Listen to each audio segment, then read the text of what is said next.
Hi hello sisters எல்லாருக்கும் வணக்கம்.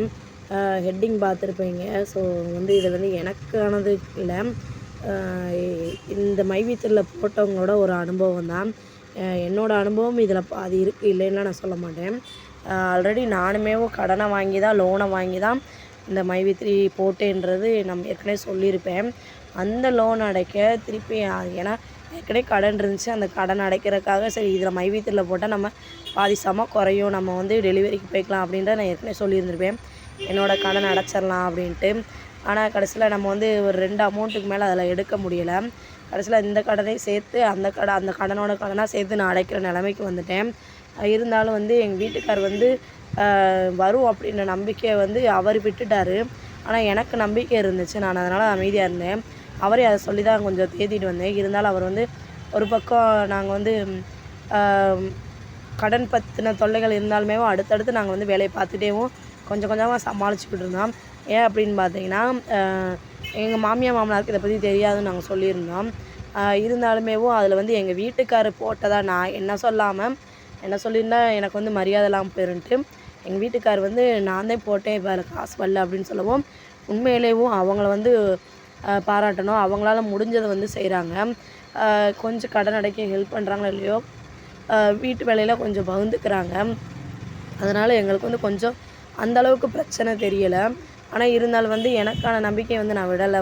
ஒரு நம்பிக்கை இருக்குது, நான் சொல்லிட்டேன். ஆனால் அவர் அதை நம்பலை, இப்போ வரைக்கும் நம்பலை.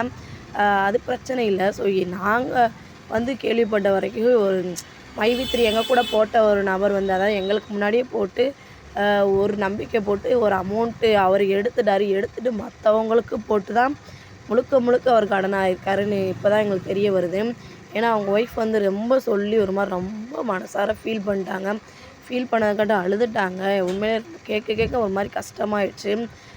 அது என்ன நிலவரம் அப்படின்னு பார்த்தீங்கன்னா, மைவித்திரியில் நம்பி ஏற்கனவே 2-3 பேருக்கு அவர் கீழே போட்டு விட்ருக்காரு. அது மட்டும் இல்லாமல் ஆல்ரெடி சொல்லியிருந்திருப்பேன், அவர் இதை நம்பி நிறைய கமிட்மெண்ட் எடுத்துட்டார். நிறைய செலவு வச்சு நிறைய வாங்கி சொந்தக்காரங்க, அதாவது அவங்க ரிலேட்டிவ்கவும் அவர் கொடுக்க வேண்டிய சுச்சுவேஷன். ஏற்கனவே அது மட்டும் இல்லாமல் கடன் வாங்கிட்டார். ஸோ அது என்ன பண்ணார், அதை கடைசியில் ஸ்டாப் பண்ணவுடனேவும் அந்த கீழே எடுத்து போட்டவங்கள அவங்க பிரச்சனை இல்லை. ஏன்னா அவர் தான் எடுத்து போட்டிருக்கறதுனால அவங்க பிரச்சனை இல்லை. ஆனால் அவர் மாட்டிக்கிட்டார். பத்தாக்குறைக்கு கமிட்மெண்ட் நிறையா அளவோடு கமிட்மெண்ட் பண்ணாமல் நிறைய கமிட்மெண்ட்டே உள்ளே இழுத்து வச்சுக்கிட்டாரு.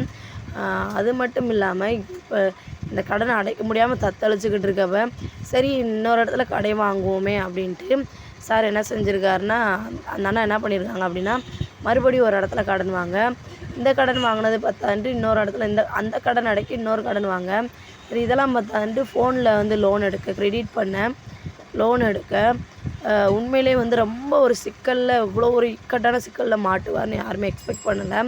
அதை அவங்க ஒய்ஃப்கிட்டையுமே ஓப்பனாகவும் சொல்லவும் இல்லை. அதுதான் அவங்க பெரிய அவர் பண்ண தப்பு. அவங்க ஒய்ஃப்கிட்ட சொல்லியிருந்தா ஒரு சில பிரச்சனைகளாவது கொஞ்சம் சமாளிச்சிருந்துருக்கலாம். அதையும் சொல்லாமல் அவரே மேனேஜ் பண்ணிடலாம் அப்படின்னு நினச்சிருக்காரு. கடைசியில் அவர் என்ன பண்ணியிருக்காரு, ரொம்ப மனசு தாங்க முடியாமல் ஓப்பனாகவே சொல்லிட்டார், இந்த மாதிரி கடன் எக்கச்சக்கமாக இருக்குது, என்னால் முடியலை. ஏன்னா கடன்காரங்க வீடு தேடி அவங்க ஒய்ஃபை ரொம்ப சத்தம் போடவும் தான் அவங்களுக்கு இந்த விஷயம் எல்லாமே தெரிய வந்திருக்கு.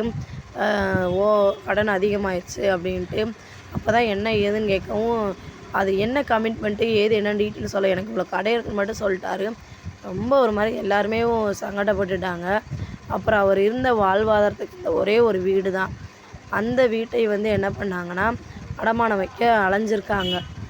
பேங்க்கில் போய் அலைஞ்சா அதிக நாள் ஆகும் அந்த ப்ராசஸ்லாம் முடிய, அப்படி இப்படின்னு சொல்லி ரொம்ப ஒரு மாதிரி சுற்றி அடிச்சது பண்ணுவாங்கன்ட்டு அவர் என்ன பண்ணியிருக்காரு, யார்ட்டையாவது அடமானம் வச்சிடலாம் அப்படின்னு சொந்தக்காரங்கள்ட்டே கேட்டிருக்காரு. சொந்தக்காரங்க ஆல்ரெடி சொல்லவே வேணாமே, நம்ம தான் பள்ளத்தில் நின்னோம்னா நம்மளை இன்னும் பள்ளத்துக்குள்ளே தள்ளத்தையும் பார்ப்பாங்களே தவிர யாரும் மேடேற்றி விடுற மாதிரி ஒரு சிலர் இருப்பாங்க. ஆனால் எல்லாருமே அப்படி இருப்பாங்கன்னு சொல்ல முடியாது. ஸோ கேட்டு பார்த்துருக்காரு, கிடைக்கல, முக்கால்வாசி கிடைக்கலாம். அவங்க இன்னொருத்தவங்ககிட்ட கேட்டு பார்த்து ஒரு வழியாக அடமானம் வச்சு இப்போ அதுக்கு வட்டி கட்டுற சூழ்நிலை இருக்குது. அவருக்கான இருந்த ஒரே ஒரு வாழ்வாதாரம் அதுதான். ஏன்னா வாழ்வாதாரன்ற காட்டிலும் அவருக்கு இருந்த ஒரு சொத்து மதிப்பு அதுதான். இப்போ அதையும் அடமானம் வச்சு அந்த கடன்லாம் அடைக்க பத்துமா என்னன்னு தெரியல. அவர் வாங்கி வச்சுருக்காரு. ஒரு வழியாக அதையும் வந்து வச்சு அடமானம் வச்சுருக்காரு, வைக்க போகிறாரு. அது வந்து சுற்றி சின்ன சின்ன கடன்லாம் அடைச்சிடலாம். அதாவது ரொம்ப தொல்லையாக இருக்க மட்டும் அடைச்சி விடலாம், இதெல்லாம் பார்க்கணும். ஆனால் அதுக்குள்ளே ஒரு குறிப்பிட்ட டைம் தான் கொடுப்பாங்க அடமானம் வாங்கினவங்களும். அதுக்குள்ளே அவர் திருப்பி ஆகணும். ஸோ எவ்வளோ பெரிய சூழ்நிலை தள்ளியிருக்கு, அவங்க கேட்க சங்கடமாக இருக்குது. இதுக்கு ஒரு டக்குன்னு ஏதோ ஒரு சொல்யூஷன் கிடச்சிராதா, நம்ம போட்ட காசு மட்டும் வந்துட்டால் கூட போதும் அப்படின்ற ஒரு நம்பிக்கை எங்களுக்கு வருது. ஆனால் அவருக்கு வந்து எந்த மாதிரி சுச்சுவேஷனை ஹேண்டில் பண்ணுறாருன்னு தெரியல. இருக்க கமிட்மெண்ட்லாம் குறைச்சிட்டு அவர் வந்து கடனை வாங்காமல் கொஞ்சம் கொஞ்சமாக சொல்லி அடைக்கணும் இனிமேலாவது அவர் அப்படின்னு தான் சொல்லி வச்சுருக்காங்க அவரை. ஏன்னா நாங்கள் பக்கத்தில் இருந்து பார்த்ததுனால நாங்கள் சொல்கிறோம். அது மட்டும் இல்லை, எனக்கு பணம் கிடைக்கலாட்டி ஒரு மாதிரி சூசைட் பண்ணுற நிலைமைக்கு நான் போயிடுவேன், செத்து போயிடலாம் போல் இருக்குது அப்படி இப்படின்லாம் வாய் சொல்லியிருக்காரு. எதுக்கு செத்து போகிறீங்க, 2 பிள்ளை விட்டு அவங்க நடுத்தரில் நிற்கிறக்கா செத்து போகிறீங்க அப்படி இப்படின்னு சொல்லி அவரை பேசி சமாதானப்படுத்தியிருக்கு. அவர்லேருந்து எப்படியும் அவர் கடனை வாங்கி சுற்றி இருக்கிற சில்லற கடனை அடைச்சிட்டாங்க. ஈஸியாக சொல்லிடுறாங்க, வாங்கிட்டு சூசைட் பண்ணிக்கிறோன்னு போல் இருக்குது, தற்கொலை பண்ண. ஆனால் கடைசியில் வந்து மாட்டிக்கிட்டு முழிக்கிற என்னமோ அவங்க பிள்ளை குட்டி பொண்டாட்டி தான். அதை பற்றி யோசிக்கவே மாட்டேன்றாங்க யாரும். அவங்கள சுற்றி இருக்கவங்களே யோசிக்க மாட்டேன்றாங்க. கொஞ்சமாவது அவங்கள நம்பியிருக்கவங்களை யோசிச்சாங்கன்னா அந்த தாட்டே வராது. எப்படினாலும் அந்த கடனை அடைச்சி 2 திட்டு வாங்கினாலும் அந்த கடனை அடைச்சிடணும். செஞ்சுட்டோம், திருப்பி அதுக்கப்புறம் மறுபடியும் தப்பு பண்ணக்கூடாது. அதுக்கான மீள்ற வழியை தான் பார்க்கணும். நிறையா பொய் சொல்கிறவங்களும் இருக்காங்க இதில். பொய் சொல்கிறவங்க தயவுசெய்து யோசிச்சுக்கோங்க. ஏன்னா நீங்கள் கரெக்டாக ஒரு டேட் சொல்லிடுறீங்க, அதில் வந்து டேட்டோ ஒரு நாளோ சொல்லிடுறீங்க, இந்த மாதம்னு சொல்லிடுறீங்க. ஆனால் எக்ஸ்பெக்ட் பண்ணுறவங்க அதை எதிர்பார்த்துட்டு இருக்கவங்க நிறையா பேர் இருக்காங்க. ஒரு சிலருக்கு வந்து சலிச்சே போச்சு, எதிர்பார்த்து சொல்கிறதா நம்பிக்கையோடு சொல்லுங்கள். ஆனால் டேட்டை சொல்லாதீங்க, இந்த நாள் வரும்னு சொல்லாங்க. ஏன்னா எம்டி சார் சொல்கிறத தவிர மீது யாரும் எதுவும் நம்ப போகிறது கிடையாதுன்னு தெரிஞ்சுக்கிருச்சு. எல்லாருமே கொஞ்சம் யாரையுமே மனசு கஷ்டப்படாத மாதிரி பேசுங்க. அதே மாதிரி கடன் இருக்கட்டும், எவ்வளோ இருந்தாலும் பரவாயில்ல, ஃபேஸ் பண்ணி வருவோமே, என்ன போகுது. லேடிஸ் இருக்க தைரியம் ஜென்ஸ் உங்களுக்கு இருந்தால் மட்டும்தான் நம்ம எல்லாருமே முன்னாடி கொண்டு வரோம். நீங்கள் கொஞ்சம் வீட்டில் இருக்க எல்லார்ட்டையும் ஷேர் பண்ணி போலங்க, சொல்லுங்கள். முடிஞ்ச அளவுக்கு அவங்க தீர்த்து வைக்க. 2 திட்டு தானே, 4 திட்டாக கூட வாங்கிக்கிடுவோம். ஆனால் நம்ம தான் சமாளிச்சாகணும். நம்ம வழியை நம்ம தான் தாங்கியாகணும். நம்மளுக்கெல்லாம் யாரும் தாங்க முடியாது.